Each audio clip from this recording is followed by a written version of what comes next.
Why is it that most people don't pursue their dreams or don't do better than what they're doing if they're capable of doing it?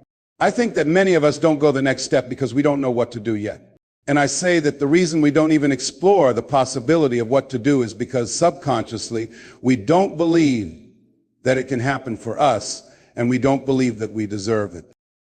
So here's what I'm suggesting. How much time do you spend working on you? How much time do you spend every day working on your dream? In the last 90 days, how many books have you read? In the last year, what new skill or knowledge have you acquired? What kind of investment have you made in yourself?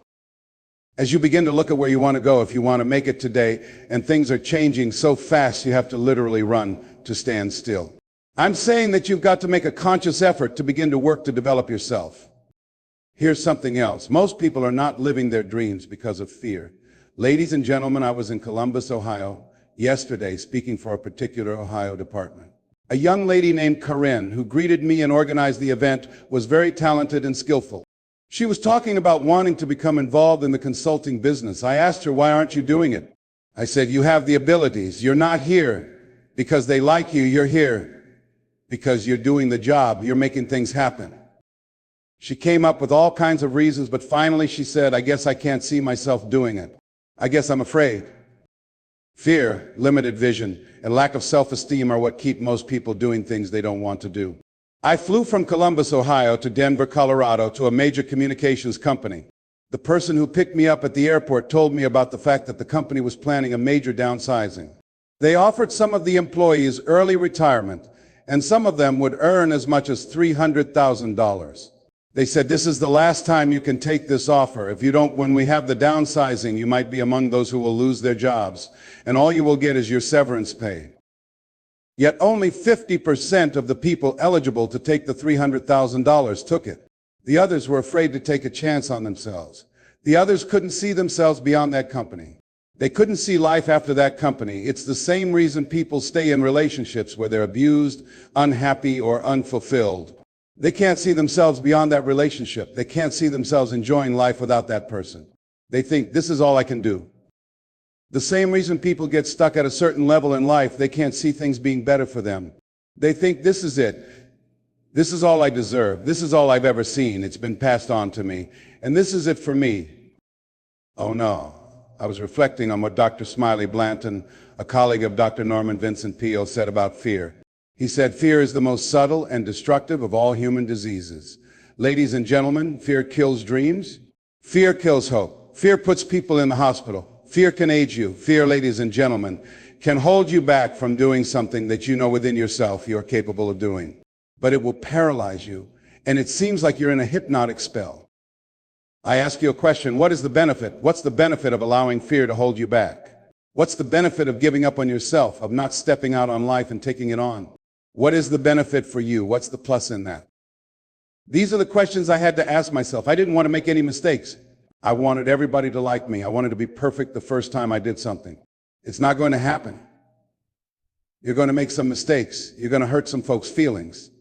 You're going to create some enemies. Whenever you decide that you want to begin to take life on, you have to ask yourself, how long am I going to allow this to hold me back?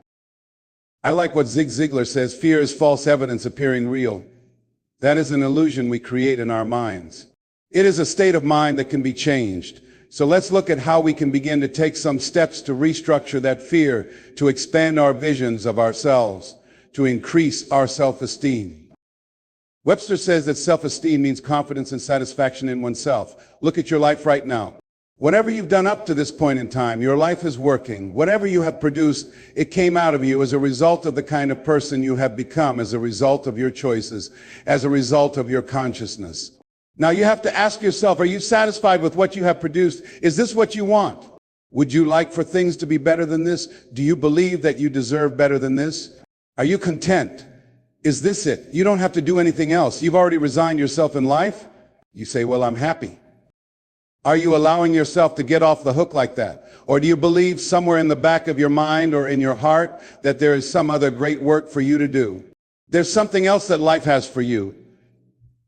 And that's why you're here. How do we handle this fear factor? How do we increase our self-esteem? You have to begin to fortify yourself. How do we do that? I believe you have to consciously monitor your inner conversation and start talking to yourself. Start building yourself up. Sometimes the only good things you will hear about yourself are the things you say to yourself. So I'm saying, learn to be your own booster. Start building yourself up. Start encouraging yourself. Start saying, I can do this. I can make this happen. When I started thinking about becoming a speaker, I said, yes, I can do this. I can make this happen. When I started trying to convince myself I could be a businessman after flopping and failing and losing thousands of dollars, feeling stupid and dumb, and having people take advantage of me because of what I didn't know, I had to talk to myself. Because people were saying to me, you're dumb, and somewhere in the back of my mind I was saying, you're right. Look at what I've done. I had to say, no less. Hey, come on, man, get yourself together. You can handle this. You just haven't figured it out yet. It's all right. This is your training period. This is the tuition you have to pay for what you don't know. You can do this. Other people have done it. It doesn't take an Einstein. Get yourself some people that can teach you some stuff that you don't know. Get you some people that have done it successfully and learn from them. Take some seminars, attend workshops, read some books on how to manage a business. Change the way you see yourself and begin to attend to the personal details. Understand that nobody's going to take care of your business better than you. When I started changing that kind of mindset of beating myself up because of my mistakes and began looking at the possibility of doing better, of making the adjustments that would enable me to do what I wanted to do successfully, things began to change. And I'm saying, stop beating up on yourself. You do it, I know you do it, because I've done it. It's a natural inclination for us to put ourselves down. See, we are born with a negative consciousness, I think, because we live in a negative world. You don't have to teach children to lie, they'll lie automatically. Did you wet your pants? No, I did not. Well, what is that? I don't know. You don't have to encourage kids to misbehave, they'll do it by themselves. You don't have to encourage them to do the wrong thing, they'll do it automatically. You have to correct their behavior. So I'm saying that we have to work through the challenges of life. Learn how to begin fortifying yourself. Start guarding your mind against negative programming like turning off the television. Don't watch the news. I think more people have a sense of hopelessness and anxiety about life because they look at the news. You cannot feel good watching the news. You'll be scared to death. You'll be afraid to go to sleep. It turns your power down. You've got to be conscious of that. Don't pick up the newspaper and read it. No, just try this experiment with yourself. Now, if your job depends on you knowing certain things, let someone else tell you just those things. But start filtering the stuff you allow into your mind. You know that song? It says, don't let nobody bring you no bad news. I tell my staff, look here, don't tell me any bad news while I'm on the road. Let me handle it tomorrow. I'm like, nobody tell me any bad news at night before I go to sleep. I can't do anything about it anyhow. Why let me go to sleep with that on my consciousness? No, my staff knows that. They say, let it wait till tomorrow. And I have a period of time for bad news between 10 a.m. and 12 noon. After I've prayed, meditated, and read my books, I'm fortified, I'm ready to handle it. I deal with it, and then I'm out of there moving on to something else. You've got to guard what you put in your mind. If you don't program your mind will be programmed. Human beings are goal-oriented, that's why we die of broken hearts early, why we run through life into early graves. Henry David Thoreau said, most men live lives of quiet desperation. Most of us go through life running scared. Larry D. Angie, who I think will be one of the greatest motivational speakers around today, told me a true story about a friend of his. Every day when this friend came home from school, he'd get to a certain block in his neighborhood and a dog would chase him. This dog would start barking and the boy would run, just running from that dog every day. Finally, he got tired of it. He said, the next time this dog comes, I'm going to take a brick or something and bust him in the head. One day he was walking home, minding his business, and sure enough, there was that dog. The dog started barking and he started running, but this time he saw a brick, stopped, picked it up, and turned around. When the dog got close, he realized the dog didn't have any teeth. He put the brick down and said, get out of my way. Ladies and gentlemen, all our lives, many of us go through life running from things that don't have any teeth, they can't harm us. Haven't you been afraid to do something, and then after you did it, you said, if I'd known it was this easy, I would have done it before. False evidence appearing real fear. We get real in our minds. That's why Churchill said, there's nothing to fear but fear itself. It's the destructive monster. Turn off things that contribute to your fear. Turn a deaf ear to people who talk about how negative things are because they've bought into the world's negativity. Start attending workshops and seminars, listening to tapes on a daily basis to recondition your mind and retrain your thinking. Faith comes by hearing and hearing and hearing. Listen to things that empower you, things that enable you to create a new reality and a new life for yourself. You might seem strange to most people. Most people think you're strange if you're happy. Someone asks, "How you doing?" And you say, "Better than good." Ooh, or "What's wrong with him?" Just smile and watch people. They'll think there's a weird guy over here. Most people don't smile. Watch their faces in the morning. Here we go, another Monday morning. "How are you doing?" "Haven't had my coffee yet." "Don't ask me." These people haven't found their purpose in life. That's why they're grumpy, miserable, and negative. They're hurting, and they want to hurt others. So start practicing using programs for your mind. Seminars, books, workshops, keep a journal. Record your thoughts. When you get up, have a journal near you. I use the Jack Boland journal to write down my ideas. I keep it by my bed so I can capture my thoughts. Ladies and gentlemen, we get 3 or 4 thoughts a year that, if acted upon, could change our lives. Don't say, "I'll remember that." No, write it down. I got a thought today. A friend of mine is in the hospital. His morale is low. They're talking about amputating his foot. He's got to feel very bad. So I said, not only am I going to see him, but since I can't be there all the time, I'll create a tape for him. This tape will heighten his morale. We told him the other night, "Don't go to surgery while you're depressed. Your energy level is down." No, tell them, "Not now."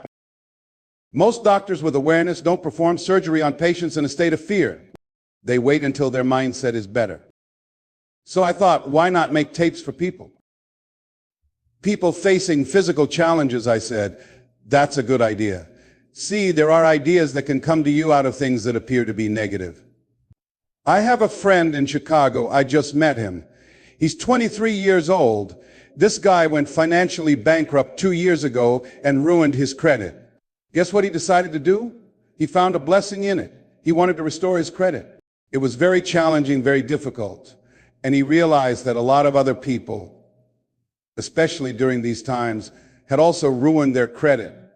So he started a credit repair business. Last year, he earned over $100,000 helping people restore their credit. I met a young lady who attends this church. She was at her father's funeral, and as she was putting flowers on her father's grave, she looked around and saw the other gravesites. They didn't look well groomed and weren't being attended to regularly. Out of that tragedy, she started a gravesite maintenance business. Something positive came out of it, and now she's earning more money doing that than at her regular job. What idea are you sitting on? Write your ideas down. Then once you have that idea, take the leap. Hello? Take the leap. See, a lot of people get ideas and just walk around with them. Have you ever had an idea and all of a sudden you looked around and somebody else had that same idea and ran with it? You think I'm letting someone else take my hospital idea? Forget that, buddy. We'll be out there together, Jack. Take the leap. It's out here in the universe. If you don't take the plunge, I guarantee you somebody else will. Go into action, and ladies and gentlemen, you'll be surprised how things will come together. You'll be surprised. Now, you're going to face some difficult challenges, I can tell you that right now. Be aware of that. Things aren't going to work out perfectly all the time. Sometimes they will. And that's when life is just playing with you. It wants you to feel good, to relax. Then, after a while, it'll say, okay, the honeymoon is over now. And life will come over and slap you on the side of your head and say, what are you doing out here? It's my dream. Oh, it's your dream? Life is like, come over here a minute. Oh, you went to the seminar, huh? Let me teach you something. I can tell you that. But ladies and gentlemen, go into action with your dream and don't avoid the fights. Get in the midst of it. Get some hickeys on your head. Get knocked down so you can learn how to fight and hold your position. See, most people don't step into the arena of life because they don't want to fight. Most people stay out because they don't want to get knocked down or drop to their knees. But here's the thing, you're going to be dropped whether you're on the field or sitting on the sidelines. You're going to be dropped, so at least get dropped for something. Don't get knocked down while you're sitting down. See, that's how most people are spectators in life, but you don't want to be a spectator. You want to get out in the field where the action is, and you will be amazed. After the struggle, there will be a calm period and things will begin to click for you. Come out here with what you've got. Don't have enough money. Don't worry about it. You've got the dream, you've got the idea, don't have enough resources, don't worry about it. Need some help. Don't worry about it. You get out here in the arena, and someone will see you and be inspired. They'll say, hey, can I help you? But if you're sitting on the bleachers, nobody's going to ask you anything. You've got to get into the flow of action. Frances Hirth called me from Chicago. She had been sitting on an idea for a show she wanted to produce for 10 years called Mind-Body Connection. Someone saw me speaking in Chicago at a sorority convention and said, I saw a guy who could host your show. He has energy and charisma. She called me fired up. I said, listen, on the day you want to film, I'll be in Chicago. I can do it for you. And by the way, I met someone 2 weeks ago in Baltimore who's doing the same kind of show on radio. Why don't you call her? She called me back and asked, who else would you suggest? I said, I know Deepak Chopra, he wrote Quantum Healing, and Bernie Siegel. I'll connect you with my friend Jack Boland at the Church of the Day. He knows how to reach them. She started calling all around. She didn't have the resources, but she had the idea and the dream. The other night when she came before the audience in the studio, she said, I feel like I've been pregnant for 10 years. Tonight you're going to witness a beautiful delivery. And it was. She said, Les, I couldn't believe how things began to happen, how it all came together.